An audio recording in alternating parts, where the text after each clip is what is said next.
to another episode of the Oddass podcast. I'm Jason S. Taylor. Hey, if you don't mind, if you like, obviously you here now, big dog, might as well go ahead, like, subscribe, share, follow, do that stuff, man, because it really helps us out a lot. And if you want to support the channel, you know, that's the way you can do it right there. We ain't asking for no monies. We ain't asking for no handouts. We work hard around here. So if you want to support the channel, leave a like, leave a comment, follow, share, subscribe, whatever you do that right there. Hey, we had a big weekend, bro. We had a great guest. We got some kick-ass videos coming out. We got one big-ass crazy cool documentary to go through. We got some fucking... Oh, I shouldn't have said that right in the first 5 minutes. I gotta get better about that. It's on brand. It's on brand. It is on brand, but YouTube gonna be like, hey, y'all ain't getting paid, though. You know what we gonna say? What? It's on brand. Yeah, what do you want me to do? It's the brand. Fuck. But... we also got some picks to make, some recaps to go over. What do you think? I'm pretty pumped, dude. I had a sick-ass week, sick-ass weekend, sick-ass day today. We're going to have a sick-ass podcast, sick-ass picks for a sick-ass card coming this Saturday. Yeah. So, you know, we're just pumped, dude. There's nothing really negative to say right now. I've got one thing. Okay. With all this, speaking of sick, with all this dust in the air, bro. Yeah. Smoke in the air, There was bro? fires. There was fires from Georgia. Yeah, from Georgia. Georgia fires. Yep, big ones. Mm-hmm. And it's everywhere. Fucking with my jogging schedule. Yeah, dude. You can't do that. I'm working at an airport, and you can't see... You'll stand on one end of the airport, and you can only see about half of it. Damn. It's pretty wild. It is in Augusta, though. I went running today anyway.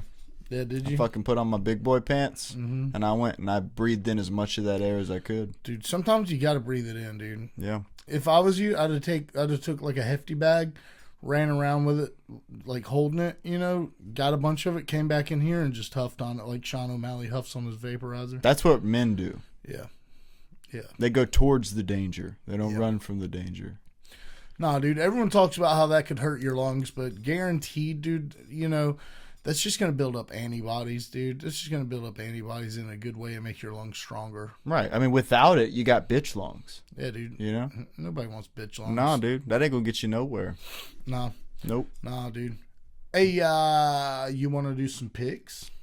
Jason, I think we should do some picks. Yeah, dude, let's run some picks, big dog. Let's run some picks. All right, y'all. We got a pretty big card. It's not like a giant card. You know, it's hard to even say it's a big card at all, considering we just had 327 a couple weeks ago. It is a good card. Dude, that was so good. But it's a pretty good card. Yeah. It's a pretty good card. I'm pretty pumped about the main card for the most part. And, you know, the rest of the fights are good, too. Dude, I'm so pumped for that main event, dude. Yeah, dude, me too. I've been wanting to see what UFC Zalal can do for a while now. I mean, he got a dominant finish in his last fight after being cut from the UFC and coming back. So, you know, I got a lot of hopes and dreams for UFC Zalal, but we're talking about Aljamain Sterling here, dude. That's my dog. We're talking about a previous. I'm trying to get him to come on the podcast. Champion. Hey, I hope he does. I'm literally actively working on trying to get him to come into the podcast. Hey, Aljo, come on next week after this fight, brother. We'll recap the whole thing with you. Come on, bro. I mean, come on, man. I wonder if he'd remember me from Charlotte, dude. I wonder. Oh, he would. He'd be like, bro, you don't want to. I'll be like, yeah, that's Willie. me. That's me, big Willie. dog. That's me, big dog. Yep. Yep, that's me, big dog. But we're getting a bit ahead of ourselves. Let's rewind it on back to the first fight of the night. Hey, you start with this first one. Fight of the night is Talita Alencar versus Julia Polastri. Now, I got to be honest, Jason. I don't know who these women are. Can I tell you something, though? You can. You know what I do know? What? It's a little Brazil on Brazil action. That is Brazil on Brazil action. You got that right. Should we check out their previous fights? Yeah. Yeah, I think we should. I think we should. They've got pretty sound records, if I'm not mistaken. KO. Oh, win one, lose one, win one, lose one, win one, lose one. She's been in the UFC for a minute. She beat Kovacevic. She lost to Lupe Godinez. That's understandable. Yeah. Okay. Well. Yeah. Well, I'm liking her so far, Julia Polastri. Oh yeah, I've definitely seen her fight. I'm liking her credentials, pal. Talita Alencar. Let's see what she got going on. Okay, she's also been in the UFC for quite a minute. She's got some losses and some wins. She beat Demopoulos, the twerker. Yeah, the twerker. She beat Carnelossi. Now, in your opinion, who's faced the better opposition? Well, I mean, Lupe Godinez, dude. You can't. Yeah, it's kind of hard. Can't really beat that. It's kind of hard. Yeah. Well, they fought on my birthday last year, bro. All right, so it's looking like Julia Pilastri is trying to take you out, dude, and Talita is more of a technical striker. Yeah. That's what it's looking like they're. Oh, Talita is also a grappler. Yeah. Interesting. Pilastri's also the striker. Yeah. Yeah. It's just interesting because she wins a lot of decisions. Yeah. He gets the submissions. I guess she doesn't do a whole lot of striking while she's down there. Probably not. Huh. It does make you wonder. Makes you wonder, bud. Makes you wonder, it does. Hey, are you going with the 7-1-1 chick or the 14-5-0 chick? I think I'm going with Julia Pilastri. You going with Julia Pilastri? 14-5, yes, sir. Which one looks more masculine? I would say Julia Pilastri. But they both kind of, I mean, they both are pretty feminine. I don't know. Yeah. I don't be knowing, dog. I'm going to go with, look at the takedown I know, averages, dude. I though, saw dude. that. Look at the takedown 3 averages, takedown though. average. Sheesh, boy. Hey, I think I'm going to have to go with old, maybe Talita. All right. Might have to go with Talita. He's got Talita. I got Julia. Up next, we have Max Griffin facing off against Victor Valenzuela. Hey, big dog. There is Max Griffin. He back. He ain't been doing so hot, though. He hasn't been doing so He hot. ain't been doing so hot. He hasn't. This cat here, he's 13-4. That's a pretty decent record. But this will be his debut in the UFC. But look at all that. You see that KO? Fury TKO. champ. Oh my gosh, I didn't even see that at first. Jesus. LFA. You see that? Yeah, and he was Fury champion. Yeah. Okay. Yeah, I'm going Victor Valenzuela. Yeah, I'm going Victor Valenzuela, dude. Yep. Yeah, That's dude, pretty easy it's decision. Not even close. Pretty easy And it's decision. not there. even close. Up next, we have Francis Marshall taking on Lucas Brennan. Bro, I'm going to tell you what. I've seen Francis Marshall before. But I've not seen Lucas Brennan. Can we check this guy out? What's he done? What's old Lucas done? What's he been doing? They don't even know. They don't even have a fighting style up for him, bud. Well, he be submitting. He, And KOing. But look, dude, he was in Bellator. He was in Bellator. Yeah. Got sucked up into the PFL. Took a L. Took a big L. And he took another L in Fury Fighting Championship. What's old Francis been up to? I know that name. I know that name, bud. If there's anything I know about Francis, it's his name. That's pretty slick. Let's see. Ooh, he's been in the trenches. Can we see all, please? Can we see all? He beat Bazooka. He lost to Dolgarian. There's no...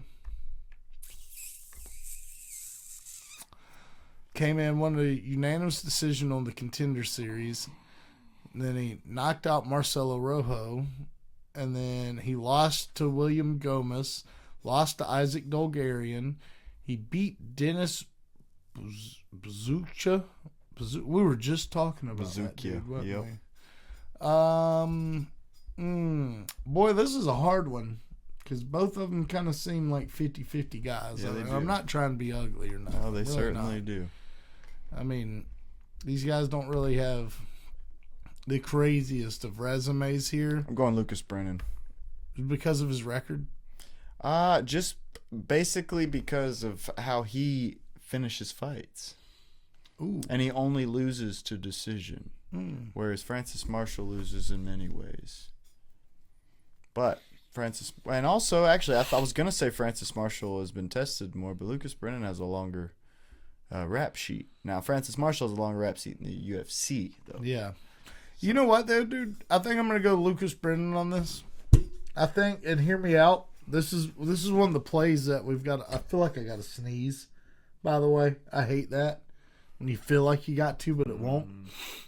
I feel like one of the newer... Fuck, dude, it's like right there, dude. It's like right fucking there, dude. And it won't fucking release, dude.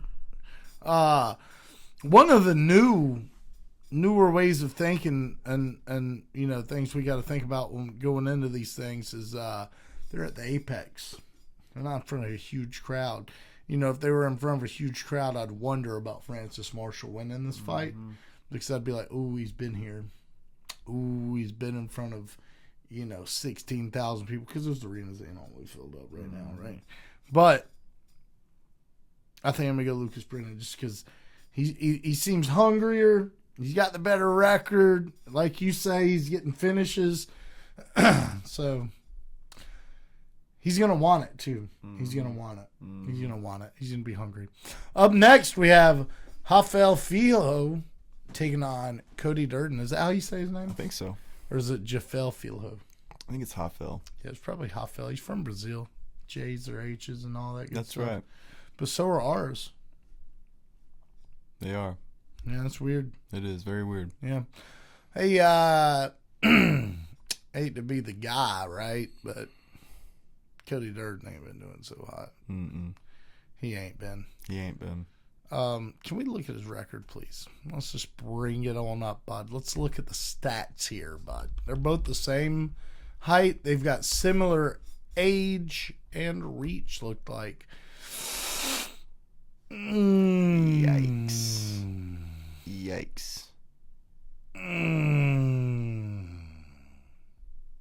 Damn. Hey, losing to Joshua Van's not the worst thing that you could have on there. It's not. It's not. It does look pretty good on your record of losses. Yeah. This dude beat Ode Osborne. They both lost to Nascimento. He lost to Muhammad Makayev. I'm going Rafael Filho. Yeah, I think so too. Just based on his record, bro. Oh, I've seen that dude. Yeah. Now that I see his face, I've seen that dude. Yeah, he looks like an Indian crackhead. Yeah. I'll take that. Hey, up next, Taylor, we have Mayra Bueno Silva. Some people say Myra. Some people say Mayra. I'm going to say Mayra because I'm from the South. All right. You know what I mean? That's how we talk around here, dude. We have Mayra Bueno Silva taking on Michelle Montague. Give me Michelle. Give me Michelle as well. Yeah. Old Mayra, I actually genuinely feel like she could probably, if she's going to bounce back, it's going to be the one. But she's kind of turned into the Cody Durden of the women's bantamweight. Yeah, I was gonna say I used to be a big fan of Mayra Bueno Silva when she first started because she had so much heart in her fights, and I feel like she has lost all of her heart. Dude. Yeah, she gives up in every fight I've ever seen her in the past. Probably her past 3 fights, she's given up in every single one of them. And it's sad because she used to have like a warrior spirit about her. Like she used to have a vibe. Like exactly. Aura. Yeah. That bitch had aura, bro. She almost seems like she's comfortable now or something. Yeah. She's too happy in life. Yeah. I don't know. She's got to get the fuck together, though. Yeah, Michelle, it is. Hey, up next, we have Jackson McVee taking on Cedric Dumas, who's back. He's back after that crazy nut shot he took. Everyone gave that dude shit. I'm not one of them, bro. I'm not one of them. I couldn't believe commentators for the UFC were giving that dude shit for not continuing to fight after being viciously kicked in the bag, bro. It wasn't even like a bullshit kick. It was like a straight up fucking kick to the bag, bro, to the boys. They were treating him like he was faking. Yeah. The fans were booing him. DC's giving him shit. It's like, dude, what? Dude, you've been there. You've done that. Why are you doing this? Yep. I want to see that kid do good. I feel bad for the kid. He hasn't been. Nah, he's not been doing great. He got in on the Contender Series, and ever since he got in, he's just been kind of... Yeah. Yeah. And he's apparently, I mean, not to get in his personal shit, he's got all these crazy fucking charges and shit. Fucking, too. He's always broke. Yeah. And it sucks because you want to get behind him. You know, you want to get behind him. You love to see an underdog win, dude. I love it. And he looks like a created player, dude, in 2K. Yeah. He does. He does, dude. He absolutely looks like a created player in 2K, dude. But give me Jackson McVee. Me too. With all that being said, dude. Yeah, I honestly, until I see something from Cedriquez, I will never pick him. Hey, can we look at Jackson's record here though? Can we see that? Cedric looks like actually gangster Jamal Hill. Ooh, Jackson lost to Zach Reese as well. And Bruno Ferreira. I believe Zach Reese was Cedric's last fight, and he got kicked in the bag. Yeah, lost to Bruno Ferreira. There's no shame in that. No. There's no shame in that at all. He's taken some time off, and he's come back. He's built himself up, and he's come right back.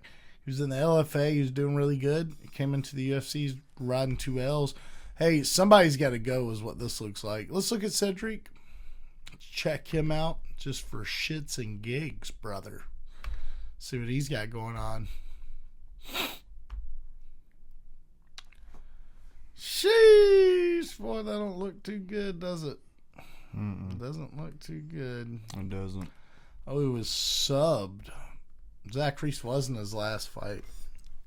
Damn, bro. You hate to see it. You hate to see it. You know? Yeah, you haven't been doing great. Nobody knows who Tulin is. Nobody knows who that guy is. You know? Yeah.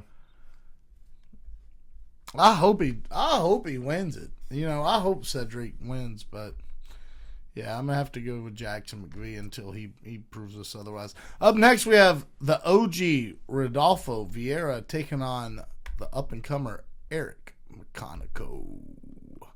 You know, for an up and comer, they're similar ages. They are. And Rodolfo's been here forever. Mm-hmm.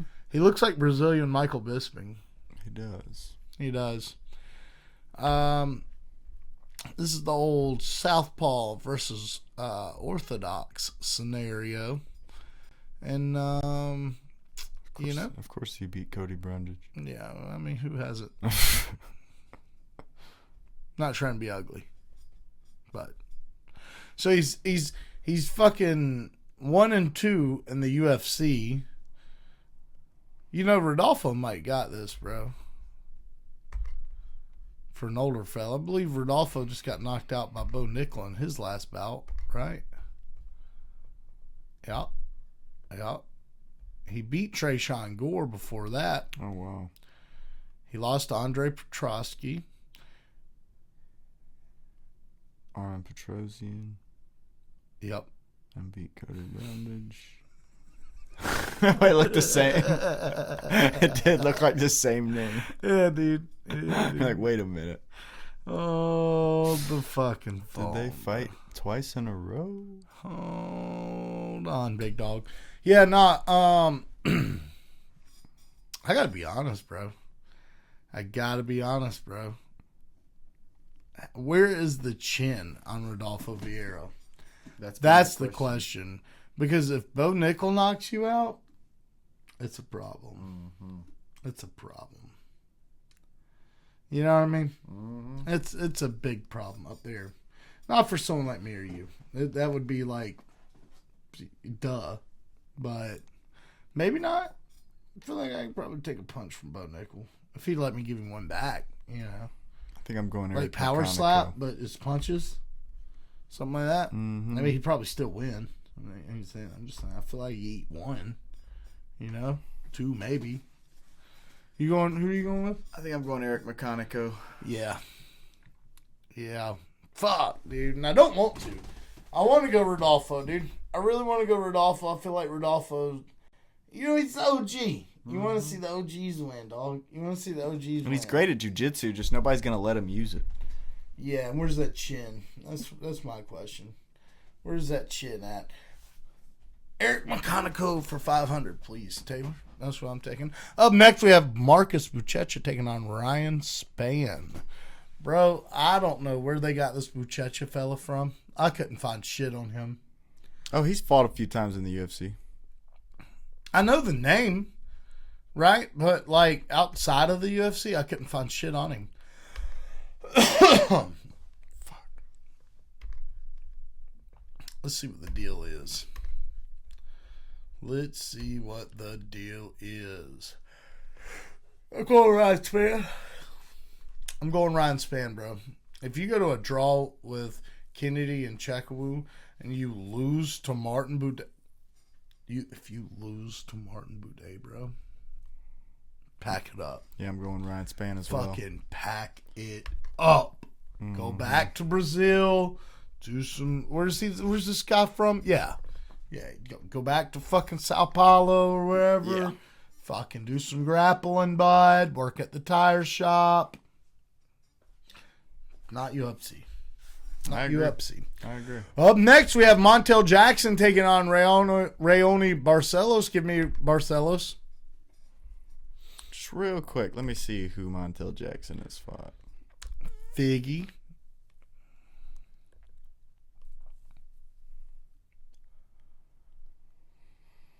Damon Blackshear.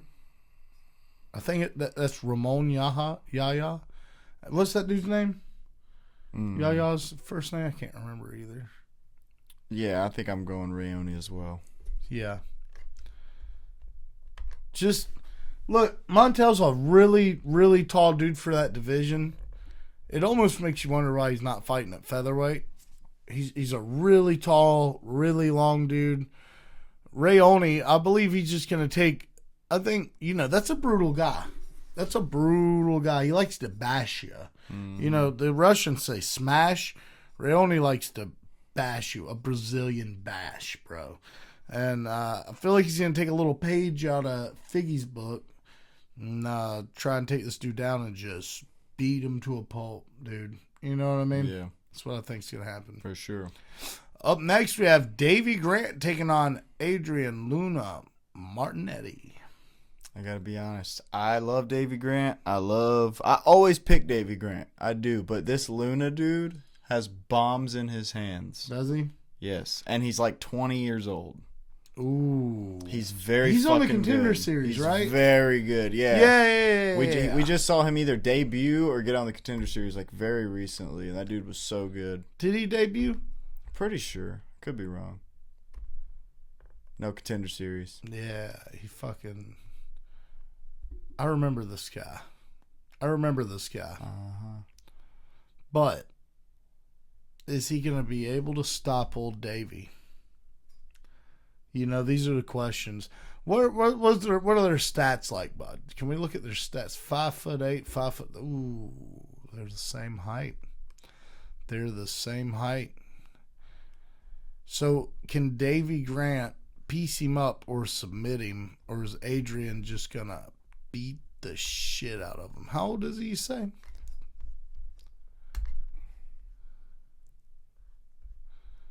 Whoo! I'll tell you what. Oh, he's 30. Tell you what, though. Davey's 40. Davey's 40, bud. Yes, he is. This isn't a young man's sport. Bro has 11 significant strikes landed per minute. There might even be another Luna I'm thinking of. It might be. I'm still taking Adrian Luna Martinetti. Yeah, me too.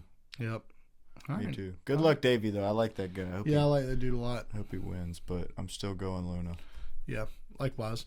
Up next, we have Rafa Garcia taking on Alexander Hernandez, and I am taking...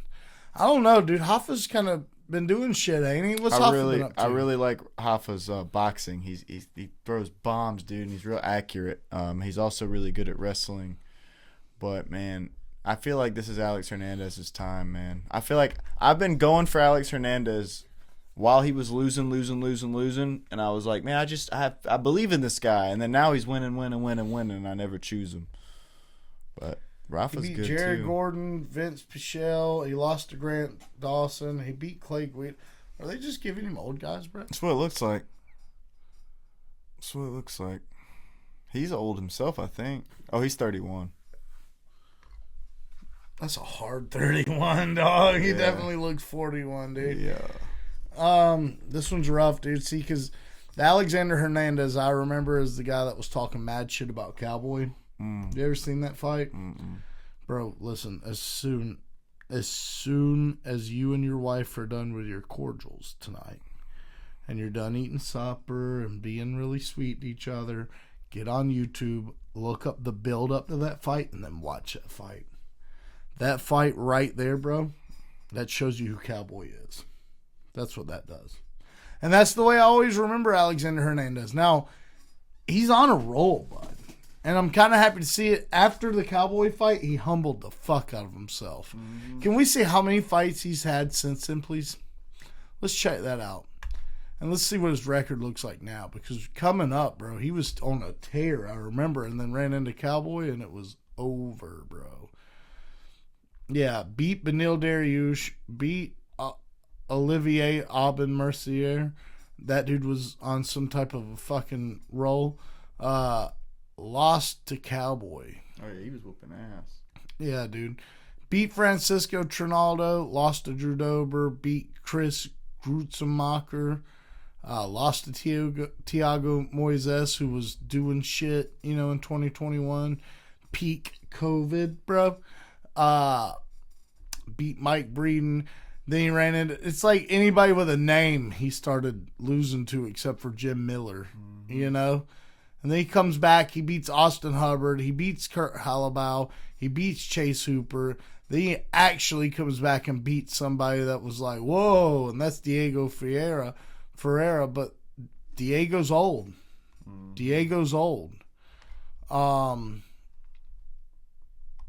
Nah, bro. You know what? Big dog? I think this is our first differential, dude. I'm taking Hoffa. All right. I'm taking Hoffa, bro. Now, Alexander's got the experience. He's got the heart. That's a tough dude, bro. You know what I mean? He can take a licking. He can give one, too. But I just see a pattern here, bro. I see a pattern here. Up next, we have the co-main event of the evening. Norma Dumont taking on Jocelyn Edwards, bro. This is the classic. This is what the UFC was built on. The classic standard. Grappler versus striker. Norma Dumont, the decision queen, as some call her. I do call her that. I made that up. I call her the decision queen. I think there's been one knockout on a record, and I think it was her getting knocked out. I'm not certain about that, but I'm like, I don't know, 98% certain. Jocelyn Edwards, on the other hand, I believe she's coming off of 2 KOs. Let's check it out. Victories. One's 5'8", one's 5'7", one's 35, one's 30. Orthodox. What's the reach like? 67 and 7. She got 3-inch. Jocelyn Edwards has got a 3-inch reach advantage. Sub, KO, sub. See, she's been finishing bitches. She ain't playing games, bro. But Norma Dumont's secretly good. Like, there's a reason why she's the decision queen, dude. She's been in here. She's been doing shit. I feel like Jocelyn is more than 5'8". I really do. Look at that. See all those decisions, dude? Oh, yeah. See all of them? You see that? How many decisions right there? It's all of them. That's how many. It's all of them. She's ever been in the UFC. It's decisions. Yeah, so, but here's the thing, dude. Norma's been fighting really good comp, while Jocelyn's been fighting people on the way up. So is this going to be an experience versus, an experienced veteran versus up-and-coming rook looking to take that spot? That's the name of the game in this fight. And I really don't know. I think fuck, dude. I'd love to say Jocelyn wins this, but I really think we're just going to see Norma Dumont. Boring decision. Yeah. Yeah, I'm taking Norma. Yeah, me too. Me too. And I'd love for Jocelyn to knock her out, dude. I really would. And if she put hands on her, she can. Mm-hmm. She really can. But Norma's looking for a title shot, dude. And, you know, if Jocelyn beat her, she'd only need one more dub. Just one more good dub, bro. And you're fighting, you know, Kayla Harrison, Amanda Nunes, and that's not where you want to be. Mm-hmm. Norma DeMott doesn't really want to be there either. She just says she does. Up next, we have an actual fight I've been, like, stupid excited for. He's one of my favorites, you know, of this new generation. I can't speak highly enough about the career of Aljamain Sterling, dude. When the fight's Aljamain Sterling versus Yusuf Zalal, we all know, you know, he was the bantamweight champion. How he got the strap initially, you know, nobody liked it because he was kneed clear in the chin, but he's kneed in the chin by Piotr Jan, dude. Like, you know, if I'm Aljo and those, I know he wasn't wearing shoes at the time, but if he was, I'd wear those shoes, dog.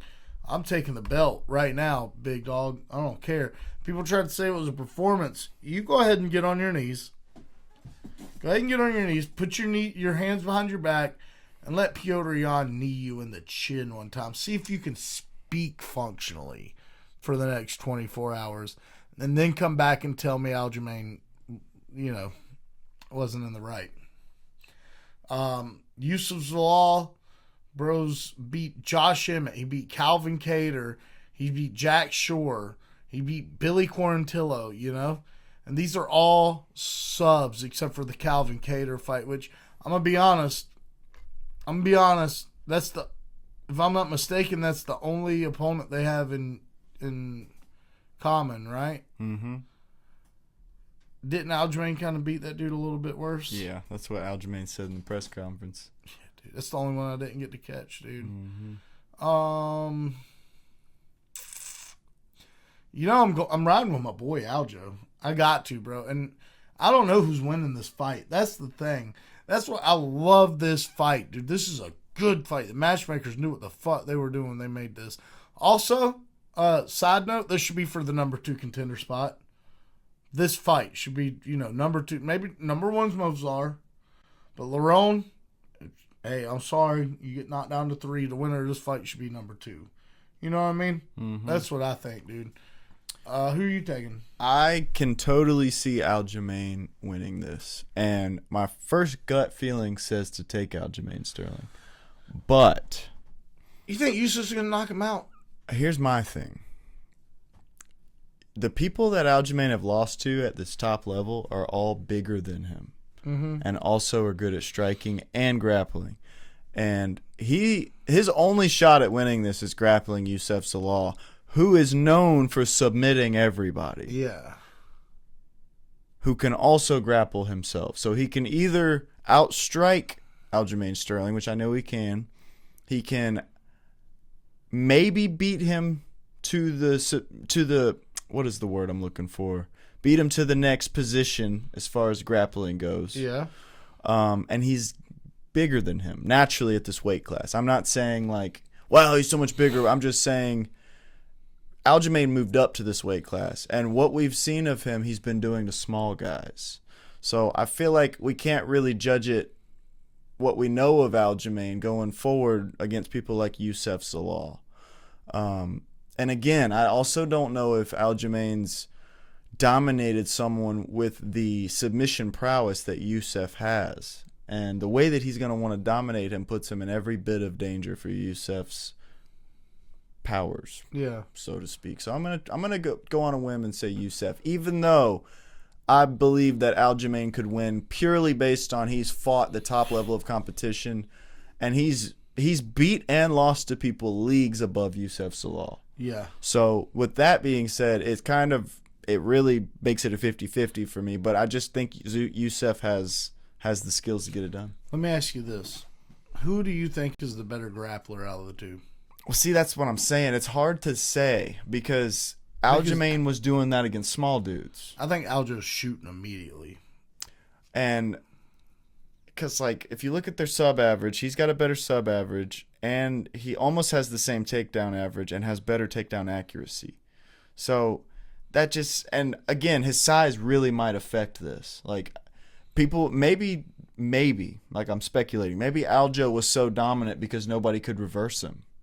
And maybe these bigger guys will be able to easier. Or, I mean, I don't know. This is all speculation because the backpack is his thing, which I don't know if size really affects that at all. But you might not ever even get to that position if you're big enough to beat him to the next position or whatever. You know what I mean? Size does play different. Yeah, so I don't know, man. It's hard to even judge Aljamain based on what we've seen of him because this new weight class is going to be different, man. I mean, but then again, we've seen Paulo, dude. Paulo came up to this new weight class and is taking the fuck over, and he's bro. talking about going up to heavyweight too. I know. I don't even know what to say about that. I can't even say anything bad about him because he just blew my mind when Paulo versus Volkov do it. Dude, that'd be fucking I think Volkov's got that though, dude. If he can beat Pavlovich the way he did, I think he'll take that. Dude. Hey, I'm riding Aljo. Taylor's riding Yusuf. You guys write in the comments. Let us know what you think. Right now, we have some special stuff to show you, and we also have a wonderful interview. Ladies and gentlemen, enjoy this.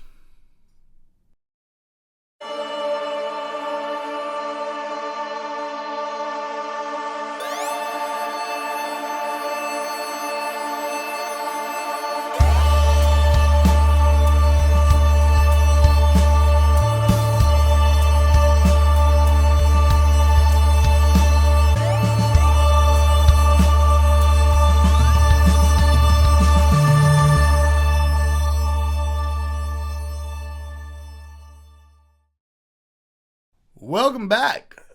We are at the last segment of the... Did you guys see that? Did you see what we just put on the screen there? Nah. Did you see that? Wasn't that shit cool, dude? You think they thought it was cool? Bro, that shit was cool. I think that they... I'm proud of that shit, bro. I'm sorry. I'm going to mention it. I think they probably creamed themselves a little. They had to have, bro. Yeah. It's like Tenacious D in the Master Exploder scene where the guy in the front row's head explodes and he says, sorry. I think it was a lot like that, dude, but mass, like a lot of people. Hey, if you still have a head, write down in the comments and let us know what you think. Yeah, and be looking out, guys, because that was just a taste. The whole thing's coming before you even know. Fucking sick. That's right. Hey, guess what, though? We have UFC Fight Night Burns versus Malott coming up. But before we do that, we got a sick-ass interview with a man named Mr. Brett Kelley. Welcome to the Oddass podcast. Brett Kelley, 6-1, straight up submission artist. How are you doing, brother? I'm good, sir. How you doing? Man, we're all right. That is a kick-ass hat, dude, for a kick-ass dude. Thank you, boss. Appreciate you. Hell yeah. Did you get that after choking somebody half to death? Well, actually, after Chuck Norris died, man, I had to go pick me up one, man. Get up there for old Chuck. That's right. Hey. That's right. That's what we do around here. You know what I mean? That's right. Yeah, dude. And you know, when Johnny Cash died, my dad went and bought some cowboy boots and a 357 Magnum and a lasso, and he walked around. Yeah, he walked around. Yeah, he walked around in a trench coat for 6 months straight. It's all black. Damn, that's my type of guy right there. Yeah, we had to put him in a mental institution, and he came out. He was pretty good after that. No, had to get his mind right a little bit. Yeah, with some proper medication and some I'm sure some comfy padded rooms. They got him right. Go, that'll take you. Hell yeah. Hey, what have you been up to, Big Dog? Let's talk about it. And man. Fucking getting ready for this Muay Thai tournament. I did jiu-jitsu tournament last week. I'm just kind of pushing, grinding, getting beat up, working hard, all that good stuff. Hell yeah. So you're doing a Muay Thai tournament. Where's that at, brother? It's gonna be in Shreveport, Louisiana, the middle of nowhere, basically. Let me ask you something. You eat that boudin? Oh yeah, man, boudin for sure. Yeah. Spicy boudin. Yeah, you can't get that regular shit. You gotta get the spicy. Bro, throw that shit out. Hell yeah. Do you like it straight out the store, or do you like to take it home and put it on some rice and stuff? Man, I always think about taking it home, but it don't ever make it past the ride, to be honest with you. Hell yeah. Hell yeah. So if you're from H-Town, right? You do the horns and all. You do the horns. Are you a football fan? Well, I was originally from Livingston, Louisiana, so I'm a big Saints fan. But Yeah. also I've always liked Houston. I've always been a Texans fan. Hell yeah. You know who else was a really big Texas guy?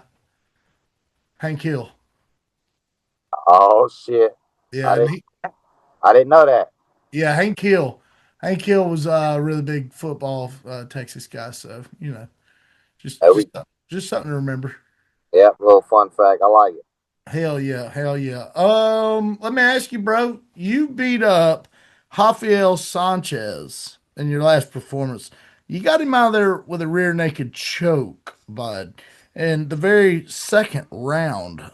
Um, what's that feeling like, dude? When you absolutely dismantle somebody and render them unconscious with your muscles instead of your knuckles, and what's that feeling like? It feels pretty good, man. There's always a moment where they break, where people just like they either give up or they're beaten, and it's just that moment is that moment is something like I can't describe, and it's amazing. It's something. It's just all that hard work, the reliefs. I want to get obviously I want to get some striking in. I want been working on it a lot. That's gonna come in time. That's kind of why we're doing what we're doing now, but man, there's nothing like getting that choke, sinking it in, and when they stop fighting, and you know that tap's about to come, man. That's an amazing feeling. So did he tap or did you choke him to sleep? Oh no, he tapped.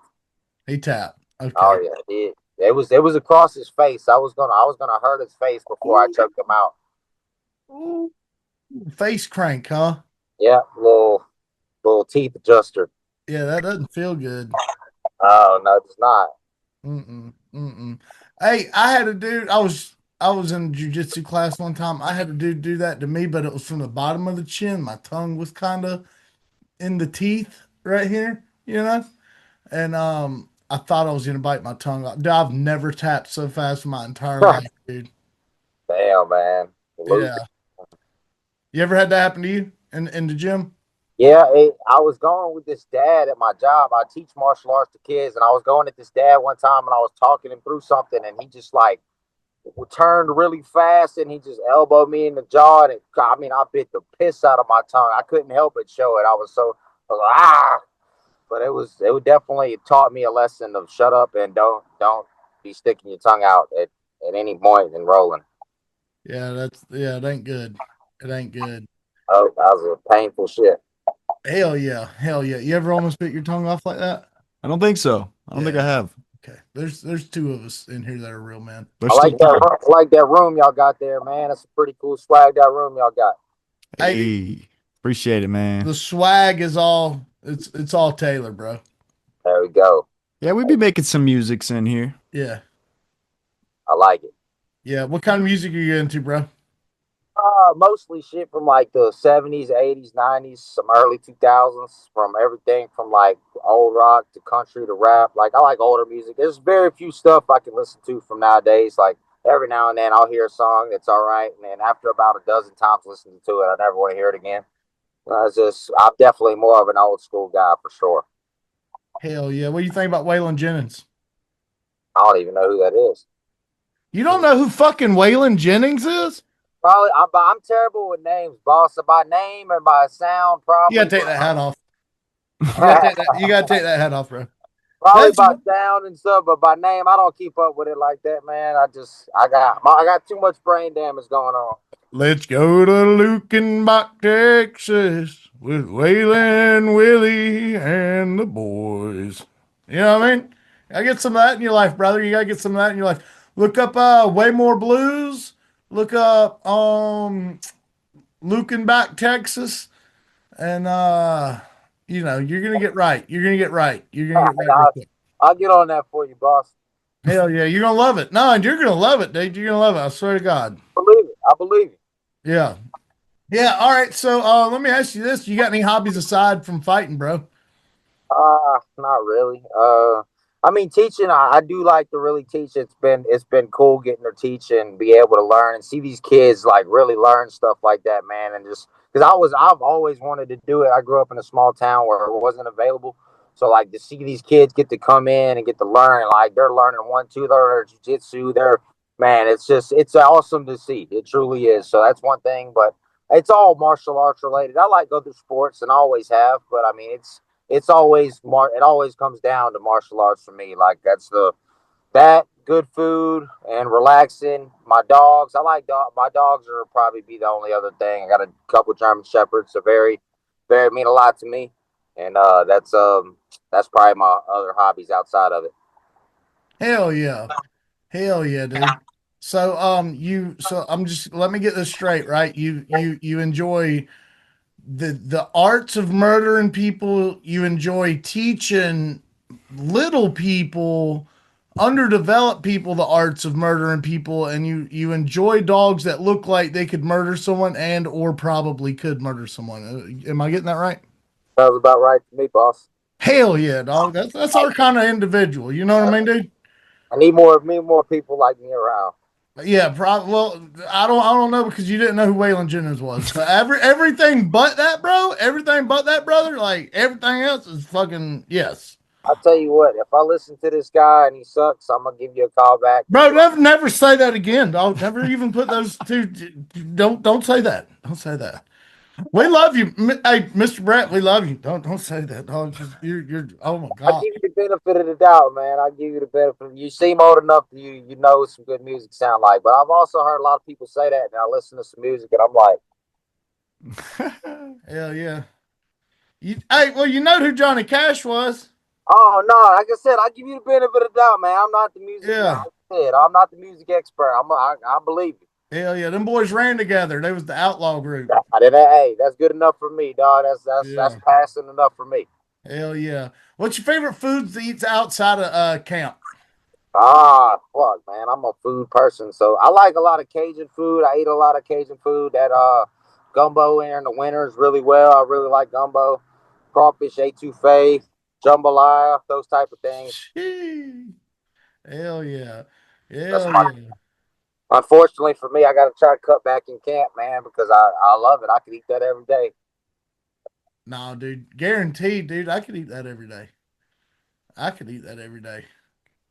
You know what I'm talking about? Me too. Hey, but so let's what is your favorite technique to teach? Uh, it's harder to teach than it is to apply. So like I like to teach very basic stuff because I've struggled to really teach complex things. So things like back takes and like just working basic combinations of boxing. I really like that. I very like very simple stuff teaching because I'm still new. I've been teaching for about a few years now, on and off, about a year consistently. Gotten better at it. But I don't like the flat trying to teach flashy spinny stuff because I'm not great at that as myself, and it's just I like just basics good that win fights good for. I like to teach you stuff that works, not stuff that gets clicks. Hell yeah, because the stuff that looks clip will also make you turn into a clip if you try it on the street and it don't work right. That's right. Hell yeah. Yeah. I saw a dude at a house party try to spin and heel kick somebody one time, and he just got tackled and pulverized. Yeah, if you hit it, man, it's gonna look great. If you don't, Yeah. man, you're gonna be in some problems. Yeah. It didn't help that he was like a buck 20 soaking wet, like 5'8". And the guy he was trying to fight he wasn't much heavier. He was probably about a buck 60, but he was like 6 foot. And it just was a distance and speed thing, and then the other guy tackled him as soon as he like, I hate to say it like this because it's a street fight. It really wasn't that good of a fight. He like telegraphed it, so he like did like one of those, and then dude knew he was throwing some spinning shit. He didn't know what he was gonna throw. He knew he was throwing some spinning shit. And as soon as he went to go all the way around with it, big dog, he just tackled him and just beat the fuck out of him.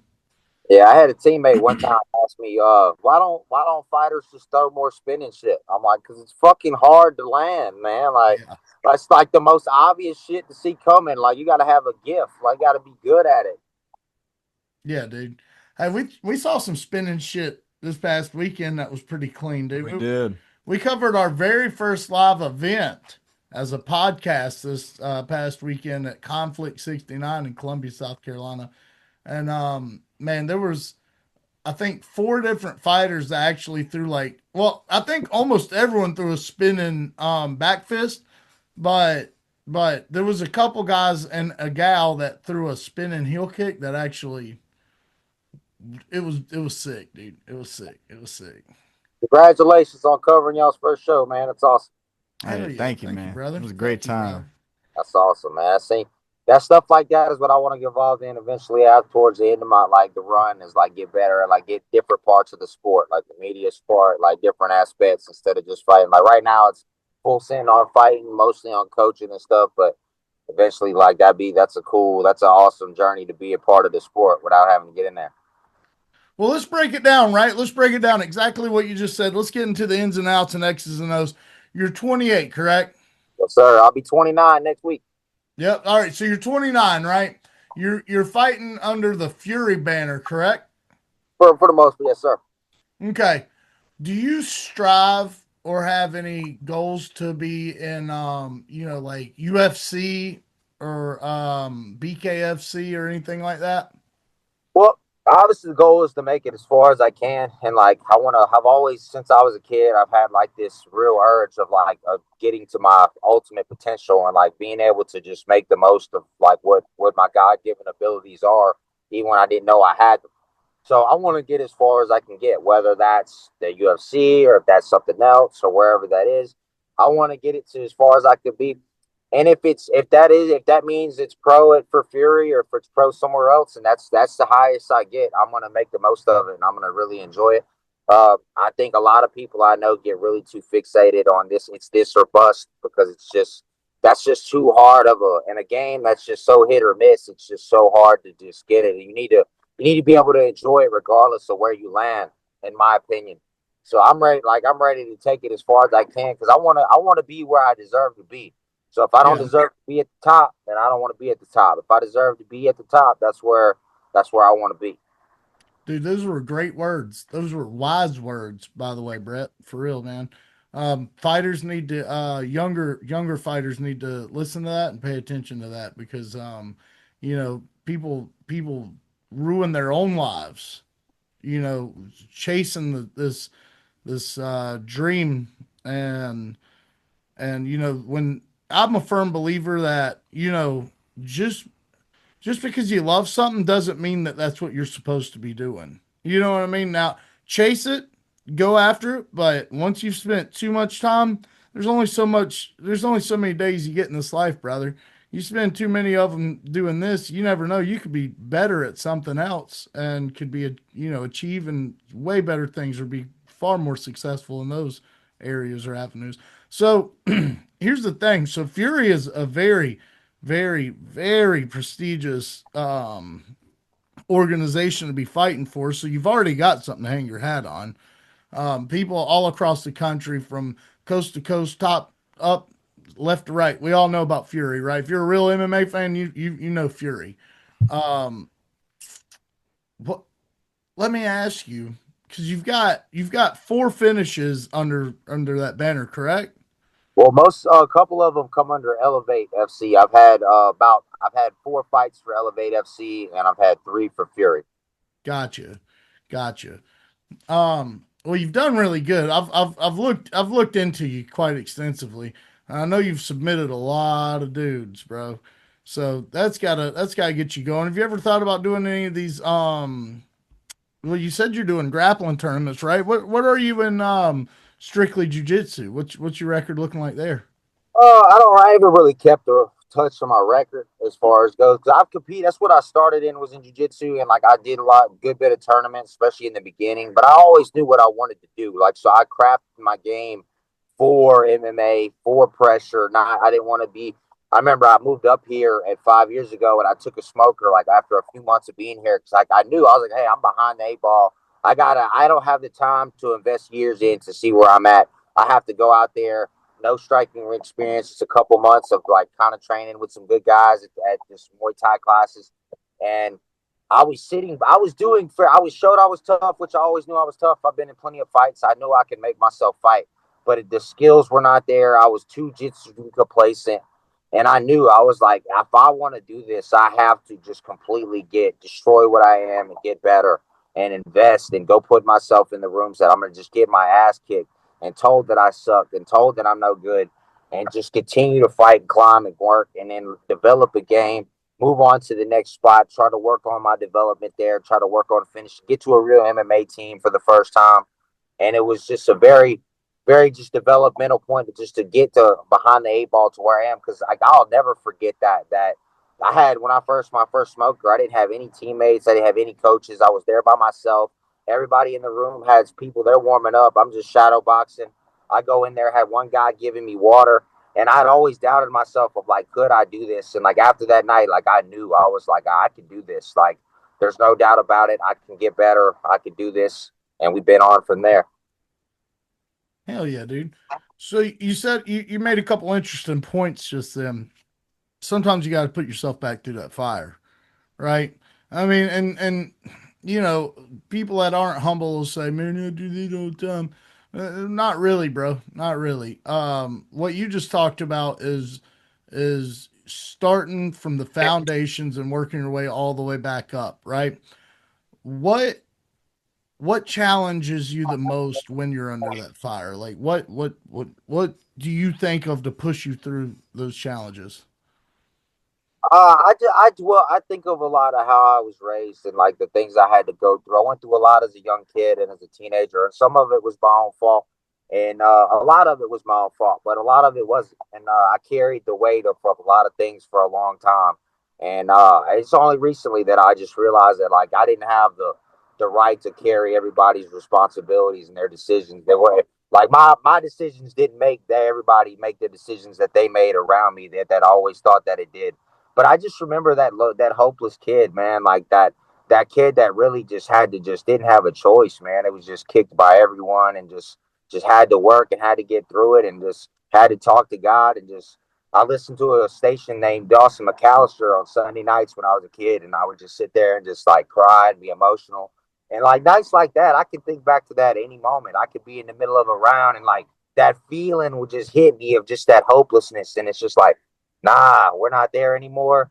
Let's show it. And just how I've always had when I was a kid, I had this sense of fear and it just overtook me and it felt so shameful and it just I hated it and that just made me push and like anytime I'm overwhelmed or like I'm like just starting to suck or I'm starting to give, it's just that dwellingness of like, hey man, we're prepared to deal with anything, everything, and we're rolling through.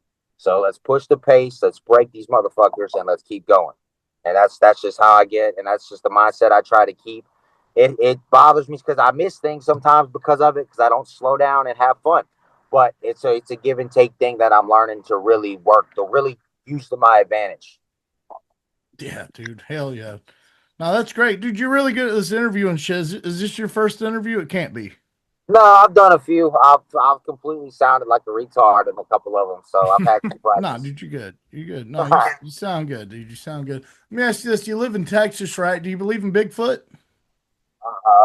I've never. I would like to believe he's out there. Yeah, but I don't think he is though. I mean, I'm a big conspiracy guy. That one hasn't got on my radar. So which ones are? Pretty much almost everything else. Yeah, Yeah, yeah, yeah. I'm very. Oh man, I gotta. I'll piss a lot of people. My Facebook is very entertaining sometimes with some political bitching. So if you ever want to hear some political bitching, that's the place to go. Hell yeah, hell yeah. Let me ask you. I've got two more things off the top of the dome. For one, you know the Dukes of Hazard theme song. Oh yeah. Yeah, that's Waylon. All right. Okay. All right. Yeah. That's homie. See, I knew the names. I'm not good. I've known Yeah. people. When I moved up here, man, I knew people whose names were John, Adam, things like that. I've been met thousands of people with names that I've never heard of, and my brain has just been. So yeah, you got me on that one. I'll definitely. Well, as soon as we get off here, I'm gonna play some jams on the way home. Hell yeah, big dog. Hell yeah, big dog. The next, back to conspiracies. Have you seen all these scientists going missing? Yeah, man, it's fucking nuts, dude. It feels like a fucking. I don't know if you ever saw the show Nikita, No. but it feels like they had this they had this place called Division. It was like this underground, like basically who really ran the CIA, and like they had an episode where Bubba was going missing like that, and it reminds me of an episode of that. Oh hell yeah, dude. It really does. See, and you know what's crazy is the main thing that every single news outlet seems to push is like, who is this? What could it be? And none of them seem to. They're all like, oh well, the FBI's looking into it, and it's like, bitch, that's probably the motherfuckers that did it right Absolutely. there. I You know what hate I mean? when a motherfucker tells me, but the FBI investigated it, bro. I about want to slap them silly, man. I ain't gonna lie, man. I'll be like, so fucking what, dude? Like, I hate government agencies, man. I think they're all dumb as fuck. I I'm not against like police and everything, of course, but like, man, the most wasteful agencies ever, they're government agencies. So fucking, they can kiss my ass. Yeah, and like we do need secret agencies, right? We need folks that are getting dirt on foreign affairs and some some greasy diplomats and we need strategies for different things to before war. Just a little phone call like, "Hey bitch, we fucking saw you over there with that hooker in Italy, bit dog. It'd be a shame if your wife found out about that." You know what I mean? Like we need shit like that. We need shit like that. But we don't need motherfuckers taking out the top scientists in the entire world when it comes to what's crazy is on Fox News today they literally reported that the I can't remember if she's the most recent one, but that the woman went missing and she'd been working on anti-gravity devices. It's like, yo, rewind that because everyone's asphyxiated on the woman going missing. Nobody caught the part where he was saying, like, hey, we're working on anti gravity devices. What Yeah, the fuck is that? like yeah, like well, fucking great, man. Can we get some fucking health care, you assholes? Yeah, dude, what the fuck? Like, Exactly, dude. like shit, y'all spending a lot of money on some bullshit. Sound like to me. Yeah. Yeah, But yeah, no, I think so as well. I think so as well. I said It'd be, I could bitch politically all day, man. That's I work overnights in security, and my buddy Kyle, man, I feel bad for him, dude, because I go on these fucking rants, dude. I can tell he's just like oh shit, like. But it's funny, man. It keeps me good. It gets like that cat that got to fucking fuck up shit in the middle of the night. That's me with conspiracies. hell yeah. Hell yeah, that's what this show was built on. That's what the show was built on was conspiracies, bro. Fucks with that. That's something I can get behind. Yeah, we'll have to get you on a conspiracy only pod one day when we ain't got nothing to do, when you ain't got nothing to do. So that sounds good to me. You play any instruments, Brett? I'm man. I ain't got no skills for that. I'll tell you, I would love to play. I played drums when I was a kid, but when I mean I played drums, I beat the piss out them things, man. Like Hell I always wanted yeah. to. I just don't have it. Martial arts gave me a lot of coordination. When I was a kid, I didn't have it. I probably will try something as I get a little older. But no, I wish I had that talent, but I fortunately do not. Hey, it happens, big dog. It happens, big It's dog. all good. What I mean? It's all good, bro. What It's about all y'all? good. Y'all play instruments? I see all of them, but I ain't gonna lie, man. I would hang some shit up too, but I ain't gonna know if I play them. Hell yeah. Yeah, no, he's actually a master musician, is what I call it. He actually, and when I say that, like, he legitimately pays his bills playing music, which is the dream, right? Any musician wants to pay the bills playing music. So, Fucking awesome. Congratulations.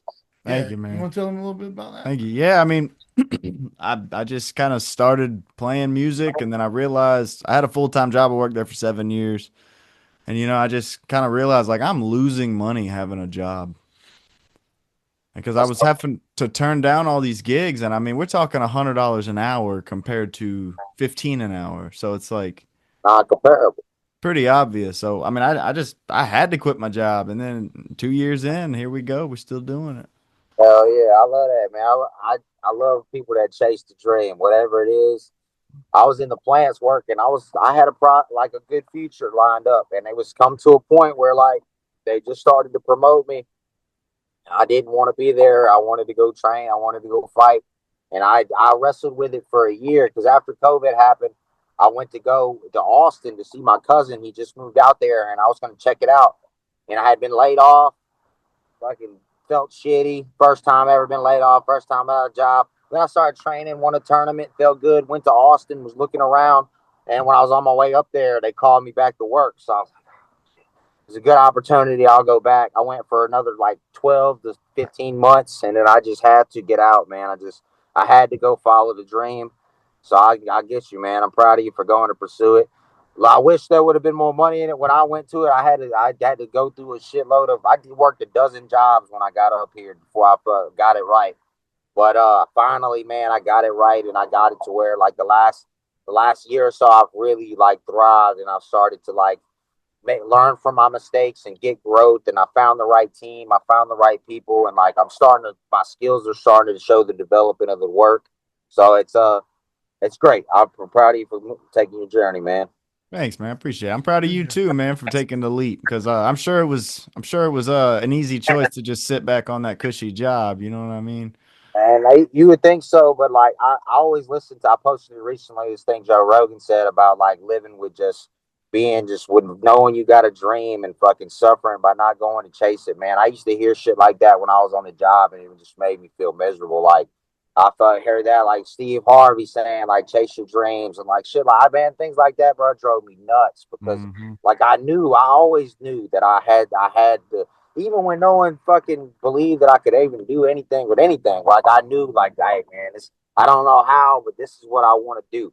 Like even when I was a kid, I used to tell people I was gonna go train at Tim Crater's Gladiator Gym when I got older. I didn't know how the hell it was gonna happen, but I was gonna make it happen.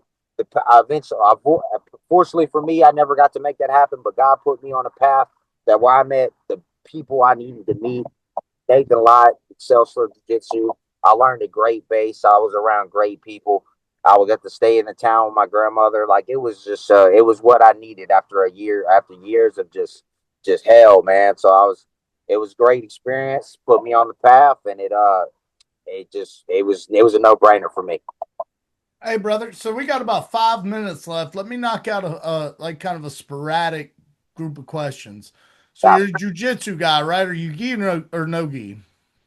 I like both. I like no gi as far as for MMA goes, but I like the gi. It's fun. Hell yeah, dude. See, that's. I think you're the first guy that's come on this podcast to say, dude, yeah, Yeah. dude, the gi's straight. I don't like the gi, but I'm also not a fighter, so. It's fun. It's a whole different game, man. Oh yeah, You don't really know jiu-jitsu until you can do it in the gi. yeah, no, for a fact, dude. I always tell people it's like, look, dude, do you enjoy getting choked with your own clothing or choking other people with their clothing? Then go try that. Exactly. Yeah. Let me ask you. Hey, so you're a pretty in shape fella, right? I mean, you look like you're flexing, but you're not flexing, right? Give us Uh, a little. Give us a little. Give us one, dog. Yeah, look down, boy. I'm like, oh, it's cup. Look like uh, a water towel. get that from my dad, man. My dad's built like little Arnold Schwarzenegger, so I was a scrawny little frail kid, and my dad looked like this jack fucking athlete. I used to get so pissed, but when I got old enough to work out more, like, but I was able to really go for it. But even when I was a kid, I worked out like throwing center blocks, whatever I could, just did pull ups. I got huge lats because of pull ups. Hell yeah. So let me ask you this. So you're like crazily in shape and whatnot, but let's say it's a late night at work and you're on the way home. What's your go-to fast food chain? And I like Waffle House, biscuits and gravy. They got a place called Kelley's out here. That's solid. Shout Man, that's out. the thing about this place, man. They ain't never lack for food, bro. You can even go to Whataburger, you can go wherever, man. You'll never lack for food in Houston. I love it. Hell yeah, dog. We just got a Whataburger not that long ago. God, oh yeah, you gonna love that. Yeah. No, no. So I went to school I went to Tulsa Welding School in Jacksonville, Florida when I was younger, and they had one about, I don't know, 10 minutes from the crib. So, but I was broke, bro. I got to eat Whataburger like three, four times the whole time I was there. I was living on honey buns and ramen noodles, big dog. You know what I mean? But, I know. yeah, we just got one here in town. Do you believe in aliens? I ask everybody that. Oh, I mean, probably. I don't. That's one of them things, man. I wish they would just go ahead and just fucking make a big appearance on if they was around. But I definitely believe that it's possible. But I just, unfortunately, the government screws us enough, man. I can't focus past that. Yeah, dog. It's hard to, dog, especially when we got bills, we got health, we got family, we've got personal affairs, dude. There's so much going on. But I think that it's kind of structured like that to distract us from other shit going on. Oh, for sure. The system was built, man. It wasn't just stumbled up. For sure, you're right. Hell yeah. Hell yeah. Let me ask you this. If you were given a teleporter or a UFO, you could only choose one. Which one would you choose and what would you use it for? I'm taking that teleporter, man. Oh yeah, what are you doing with it? I'm fucking gonna go. First thing I'm gonna do is I'm gonna go find every person I don't like and bitch slap the hell out of them. I'm gonna bump in, shoot, pop, and bounce out. That's Yeah. number one. Number two, after that, is gonna be me and my dog's gonna just head to the biggest field we can find. We're gonna chill out. We're gonna chill and let them run around all day. That's the coolest thing I've ever heard anyone say that we use a teleporter for. Ever, dog. That's what I do. Now you think about it. I got a pit bull, his name Frank. Gotta take him on. I gotta let it bring him in on the journey. Yep, absolutely. Absolutely. You ever snuck what's your dog's name? Bane, What is it? Bane, like in Oh Batman. yeah, oh yeah, oh yeah. That's a cool ass name for a German Shepherd. You ever take Bane to the movies? I've never taken him to the movies. I've taken him pretty much everywhere else but the movies. Hell Because the yeah. reason being is the motherfucker watches TV. Like, not just like looks at it, he watches. And like, if an animal pops up, that dude is going nuts. So So all here's right, pop up on TV, he gonna be barking at it, and then mother's gonna be mad at me, and I'm gonna have to whoop some ass, and it won't be a good time. hell yeah. So here's the thing, there's a study going around, but it's kind of a public study. Like dogs in Europe are taking the bus and trains because they're kind of adapting, they're kind of evolving right before our eyes. And a lot of dogs are watching TV. Just, through years of being around this technology, they're kind of grasping onto what that is as well. And yeah, it is wild though. It is wild to sit there and watch a dog watch TV with you, dude. He I know watched it what with you me mean. every day, and like I took him to my parents this weekend, and they didn't believe me. I was like, "Bro, he watches TV." And they're like, "Oh no." Next, I said, "Watch an animal pop up on there." Next thing you know, it was a little squirrel, little tiny squirrel, and he spotted it, clocked it, was barking like a motherfucker. I was like, "I Hell told yeah. Hell yeah. Yeah, my dog likes the Andy Griffith show. you, yeah, hey, your dog got good culture." Yeah, yeah. He likes the Andy Griffith show. Yep, sure enough, sure enough. Well, brother, we got about 2 minutes to go. Let me ask you, you got any sponsors or anybody that you'd like to shout out? I like to shout out Kuba Perez, man, and Cody Freeman and all those guys. They're my teammates. They're my coaches. Jacob Berry, those guys, man, they're top notch, brother. Those guys have made such a difference, and just the rest of them at the gym. Everybody at Main Street, they've made such a difference in my life, man. Like I would not be able to do it without him. My boy Jose Felipe, he helped me out a lot.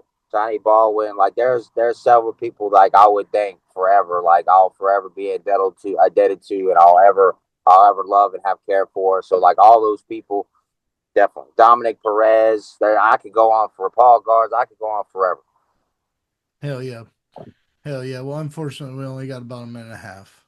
Yeah, that's why I'll go ahead and cut it Yep. short. No, that's cool though, I dude. gotta say Val Soto too and Becca Irwin. They've helped me a lot. Them two helped me get my striking a lot more calm and under control. So gotta throw them in as well.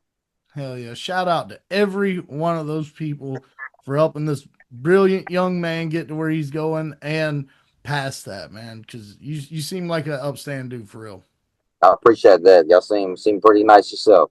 Hell yeah, big dog. Well, it was a pleasure. And you know what? I think we got to get you on here again sometime, brother. You get some fight news coming, hit me up on the old telephone or the Instagrams, and we'll July run. end of July we'll have something. Yeah. Okay. Okay. We'll keep that. We'll keep that in the old mental tank, brother. Gotcha. I'll get back with you for sure, brother. Y'all keep doing y'all's thing, man. Appreciate y'all having me on. Absolutely, brother. God bless, and hey, stay odd, bro. Yes, sir. Hey. Hey, call us the big dogs. Go ahead. Call us the big dogs.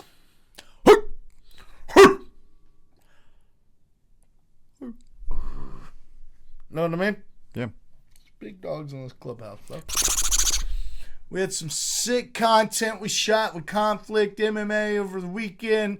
We're going to be dropping little Easter eggs here and there for you guys to enjoyment. Just check out and get excited about it. We're doing a whole doc series, a new avenue for Oddass podcast called On the Road, or The Road to, you know, we're going to get it figured out, though. We're going to chop it up. We're going to figure it out. That's not any of your concern. That's our concern. We'll get it knocked out before the final product, though. Super excited, Taylor. Why don't you tell us a little bit about it? We're doing it again. Yeah. You guys remember the rise of AJ Fry? This is like that. Only this is the rise of the Oddass podcast. That's right.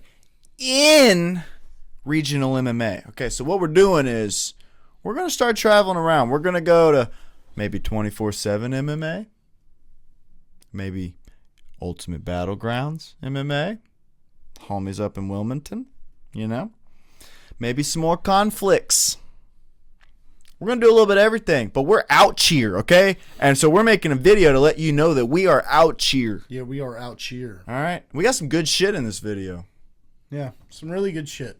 Some finishes, some knockouts, some submissions, some drama, some funny shit. Hey, dude, I was dancing with ring girls. Yes, And they put me up on the big screen there, bud. They did. They did. They did. I got a nice little vid myself. Yeah, you did. Mm-hmm. Yeah, you did. I did. You did. Posted it. It was awesome. Posted it right then. It was awesome. It was pretty awesome. We didn't expect that. That was a nice little surprise. It was organic as shit. I just was. wanted a photograph with those ladies, Mm-hmm. and then the cameraman came by, and it was like, well, now we got to do a video. Yeah. Pretty much. It's pretty much what happened. Pretty much what happened. But no, we had a good time though. We had a good time. There's a lot to explain. You'll have to wait for the video to come out. We've still got to figure out which ways we're going with this thing, but for your enjoyment, for your pleasure, you know, we hope you guys enjoyed that little snippet, and you know, we hope you enjoy what's to come, because this isn't the end. This is the beginning. On the road will continue, and we'll only get better, only get bigger, and we'll probably be coming to a town near you. That's right. You know what they say? The road goes on forever. Yeah. I hope this one's got yellow bricks on it, dude. Yellow brick. Yeah, yellow brick ride. What about white bricks, son? Hey, yeah, but we could sell yellow bricks. Yeah, that's true. A lot legally, That's like true. a lot more legally. Yeah. You could probably White make them bricks a little ones. better, too. I was thinking like gold bricks, you know. Oh, no, that's not easy to make. Can't make that. You can't if you got the Sorcerer's Stone, I'm pretty sure. Alchemist. Be an Yeah. alchemist. Yeah. It'd be pretty sick. Yeah, dude. That's pretty much what pharmacists are. Yeah. Yeah. Chemical alchemist. Dude, maybe they could make us gold bricks. I don't know, man. I don't know if the pharmaceutical companies will let them do that. Hey, we're going to look into it, though. We're going to look into it. Next episode. Hey, guess what? We've got a little recap action. We do. Hey, I got to tell you guys, I got to be honest with you. We were busy Saturday night. We were out at Conflict doing all this videography and shooting and interviewing and getting to know folks and, you know, all this good stuff. Folks getting to know us. I missed the fights. And not only did I miss the fights, I tried to go back and rewatch them. Fucking Paramount Plus. I had full bars. Dude. I've got a screenshot of it. I had full bars. I couldn't watch the fights. It would either say this video cannot be played, or if it did by slim chance pop up, it looked like Rock'em Sock'em Robots, dude. It was just blocky. And, you know, it's unfortunate because I heard it was a decent card. I heard it was a decent, fun watch, you know, card. But, I mean, I couldn't see it. I couldn't watch it. And I left the phone on pause on Gilbert Burns versus Mike Malott for 20 minutes while I went outside and dicked off with something. I can't remember what I did, but came back, pressed play in hopes that, you know, the buffering had caught up and the graphics would be better, and it just didn't. And I couldn't, man. I couldn't sit there. I couldn't sit there for the 15 or 20 minutes that fight lasted and watch it, much less, you know, 3 hours of skipping through ads and watching it and the buffering and the loading and the... So, I don't know, man. I don't know. I guess you got to catch these fights live. That or you got to have some good Wi-Fi or some shit. But I had 5G full bars, bro, and it wouldn't do shit. So, I'm a little behind. Taylor's going to walk us through it, and I'm just going to react, guys. Well, it all starts with Mr. Jamie Siraj versus John Giannis. Before I get there, I gotta update you guys on the score. So Mr. Jason here, he put another score in between us. So now he's winning by 4. I'm back, bitch. 4 points. I'm fucking back. He might be back. He might not, though. He might not. 4 is not a lot to come back from. I came back from 9 before. So keep your pants on, all right? Hey, look. 4 is almost half of 9. Almost. Yeah, almost. Good goalpost. Almost doesn't count. Doesn't. Neither is being 4 behind though. It does count. No. You know what I mean? What? You know? Mm-mm. So you're cutting my yard. There's no comeback without the fallback, brother. Oh, you know how this goes. If you don't fall back, there's no comeback. Yeah, you know how this goes, dog. You know how this goes. We gotta do I need it for the fuel. You gotta do like Brett Kelley, and you've got to completely destroy your former or current self. That's right. Step into the fires, brother, and rebuild yourself as something new and something destructive. See, I thought that's what I had just done when I got back ahead, but nope. I had to go back to the drawing board, dude. It's gonna happen to me again. It's gonna happen to you. It's gonna happen to me. Yeah. What really matters is who's ahead come December when all that money's on the line. That's right. Yeah. And it will be me. First up, we have Jamie Siraj versus John Giannis. And this is the only one that we had different on the whole card, and you got it right. And that's how you got the 1 point. John Giannis went out there and knocked out Jamie Siraj. So something I noticed about this card is all of these hot up-and-coming prospects like Jamie Siraj from Canada, they kind of shit the bed. Yeah. The ones that have been in the UFC and that have proven themselves, they came out unscathed. But the new guys, they didn't fucking pass the test. So this next generation of Canadian prospects, get your shit together, okay? And I say that with love. There was a draw, bro? There was a draw, bro. Was it stupid? Yeah, it was pretty stupid. It was pretty stupid. John Castaneda, though. Yeah. So we both had John Castaneda on that one. John Castaneda versus Mark Vologden. And it was a pretty good fight. How does one judge have it 29-27? Right. And the other two judges have it 28-28. That's a great question. Did he get a 10-8 round? One of them. John Castaneda had a point taken, but John Castaneda whooped the fuck out of Mark Vologden the whole time. But he had a point taken for eye poker, ball hit, or whatever the fuck it was. So it was. He gave him a 29, a 10-8 in one of those rounds, and the other two judges had it 29-28 going into the end, and then. Yep. Damn, boy. That sucks. Yep. Hey, what about old JJ Aldrich, bro? She pulled it off. She did pull it off. I think we went Jamie Lynn. We did. We both went Jamie Lynn. And old JJ went out there and, wrestled her? Yeah, I think so. I actually don't remember. It wasn't a very it wasn't a remarkable fight. But either way, it did happen. It happened. They went to the end of it, and there was a decision made. That did happen. And JJ walked away with it. So, hey, there's our girl Melissa Croden. Our girl Melissa Croden, though, dude, she fought her fucking ass off, bro. Did she? She whooped her ass up and down that motherfucking octagon, bro. Dude, they gave old Daria at least one round. They did, but it was still a unanimous decision. Yeah. And she earned it, bro. She went out there and was hurting that girl. She was hurting her on the feet and on the ground. See, I'd like to watch some of these, man. Old Tanner Boser lost. Fuck. He sure did. Victory. I think we kind of, the guy's name's Gokhan. Victory by punch is what happened on that one. One punch. Was it really? No, I don't know. But yeah. They always just randomly say victory by punch, so it makes me think that maybe it was just one punch. I just can't remember. I had a lot going on this weekend, dude. Sunday, I had the worst headache, dude. I was fried from Saturday, bro. Yeah. It was a lot. I feel that. I ended up, you know what time I got to sleep when I got home Sunday morning? What time did you go to bed? Probably about 3 or 4, but I don't remember. Yeah, dude. I went to sleep right at 4:48. Damn. I don't know if that's like when I fell asleep, so it was probably closer to like 5. I remember looking at my phone because I put it on the charger, the screen lit up, and it said 4:48. It's like, fuck, dude. You know? Yep. You know, but hey, you know what was open? Good old Whataburger. Hey, dude, I've been fucking meaning to go to Whataburger lately, bro. 24 hours, bro. Been meaning. I didn't even know they were 24 hours. That's great to know. 24 hours, dog. That's I'm great pretty to sure know. all of them are. Wow. 24 Dude, I think hours. they're becoming the new McDonald's. Dude, they're good. They're good. I think it's like, I think they cooking beef tallow or something, dude. All day. It didn't matter how much I washed my hands. My hands smelled like beef tallow. You know, I worked at that grease plant. So, you know, I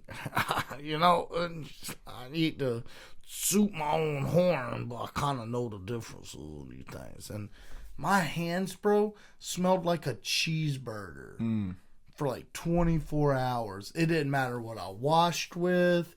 I'm talking about that's 2 showers and probably 8 or 9 hand washings. Cheeseburger smell, bro. Damn. Didn't go away. Up next, we got Julian LeBlanc versus Robert Valentin. And that didn't go the way we expected. We thought no-face Julian LeBlanc was going to go out there and... but again, dude, those prospects, they weren't slapping, bro. They weren't hitting, as the kids say. Slapping, yeah. Shit wasn't hitting. It wasn't hitting, dude. And so Robert Valentin went out there, and he took advantage of that, and he got a rear naked choke out of old Julian not slapping, you know. Better look at power slap. Bob. Better look at power slap, my guy. Yeah, better look at power slap. Hey, up next we had Dennis Bazooka taking on Marcio Barbosa. And as we called it, he went out there and KO'd him in 1 minute and 20 seconds. We pretty much called that, huh? Marcio Barbosa is not fucking around, dude. That dude is so good. He's at featherweight. I'm a fucking fan.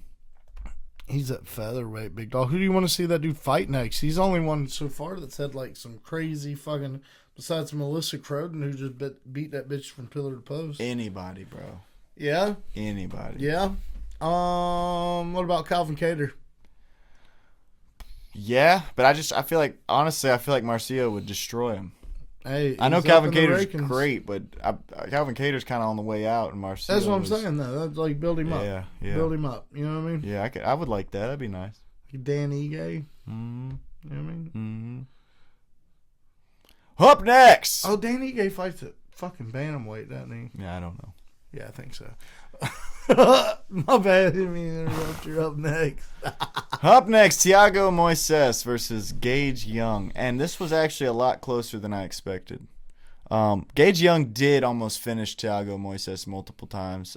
He dropped him. So, I mean, Gage Young did win definitively, but it was a pretty close match. And it was kind of crazy that Gage Young couldn't finish Thiago Moises. Hey, you got to work on that. Yeah, you got to work on that, dude. Yeah, work on that. We expected you to finish Thiago Moises. Shit, one of them judges gave it to Thiago Moises. It was close, dude. But, I mean, Thiago never dropped Gage or almost finished him. That's the thing. It's like, I don't even see. Did you just grapple him at all? I think he might have tried. Wow. So he didn't... You don't think he won around? I don't think so. No, it seemed like it was pretty close, but Gage came out on top a little bit every round. You know what I mean? Like at the end of the round or something, he would always pull it out. Old Jasmine Juicedavicius. I'm just playing. Jasmine Juicedavicius. I know, but I just think it's funny. It's kind of becoming the thing. Juicedavicius. Juicedavicius. Dude, she was fucking dipping a Zen in the middle of that fight. You saw that? Yeah, dude. That was pretty gangster, bro. Yeah, I didn't know that was legal. I bet you everybody's going to start doing that now. Hey, dog, old 6 million, the top Billy, and guess what? It doesn't say shit about using nicotine, bro. Doesn't. And obviously it helps because she went out there and got a unanimous decision against old Craney Silva, which we got that right. Yeah. We expected that. Pretty much. Yeah, these Canadian contenders, I'll say, are proving their worth in the UFC for sure. But y'all need to work on your understudies, dogs. Yeah, you do, because this next guy, he didn't do it either. But the thing is, with this next one, Mandel Nallo versus Jai Herbert. Mandel Nallo almost had Jai Herbert finished in the first round. Yeah, multiple times. Believe it. I mean, he was letting him have it, and he just got a little sloppy, dude. And Jai Herbert just ended it with one fucking hit, pretty much. Hey, Jai don't play that shit, dog. Yeah, so he got a little sloppy on Jai, and Jai made him pay for it. But dude, Mandel almost had him finished, and then it was just a brutal fucking KO out of nowhere. We're gonna have to YouTube that shit. Yeah, it was pretty good. It was pretty good. But yeah, give it up to Jai. We had Mandel winning that one, but Jai put him down. Right. You know what? I think I almost went Jai too. I think you did. Fuck. I told you not to take my opinion, bro. Yeah. You were like, if you say I'm gonna pick you, I was like, bro, I'm telling you. Yeah, if I don't know, make your own decision. You probably know. I don't know. Hey, look though, we know these next two dudes. That's right. Kyler Phillips took on Charles Jourdain, and I heard there was a little drama attached to this one. Taylor, why don't you walk us through it, buddy? I don't even remember the drama. A lot of folks were saying Kyler won. Now, I don't think Kyler won, but he did. It was a very close fight. They were going back and forth the whole time. He would give it to him, and he would give it to him. I mean, it was a very close fight, but I would have definitely given it to Charles Jourdain at the end of it. Kyler Phillips was always just a step behind. Like I said earlier in the other fight, Charles Jourdain would always just end it with an exclamation mark each round. So it was like he was taking it. He did that in his last bout. That's what he's doing, man. That's his thing now. Hey, well, that's the way to do it, bro. If you're not knocking this dude out and you don't, can't get him down, submit him, you might as well try and fucking end these,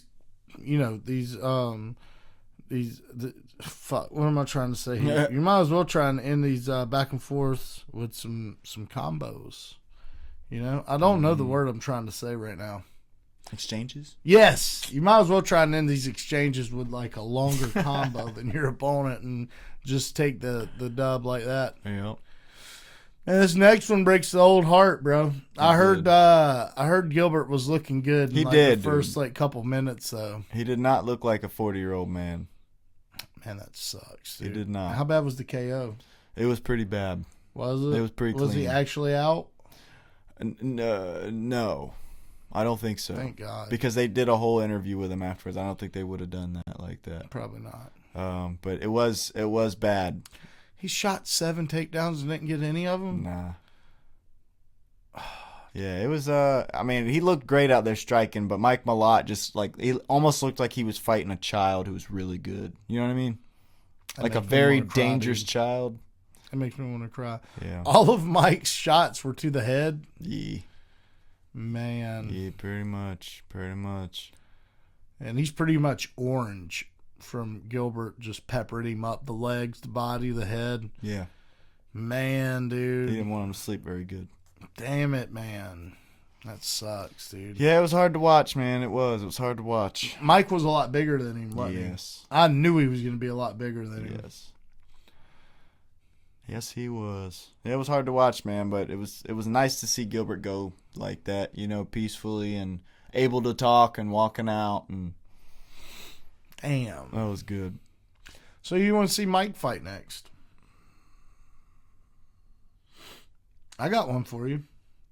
He just fought a man that Mike beat. I want to see Mike Malott versus Randy Brown. We know what you can do to these guys that are smaller than you, bro.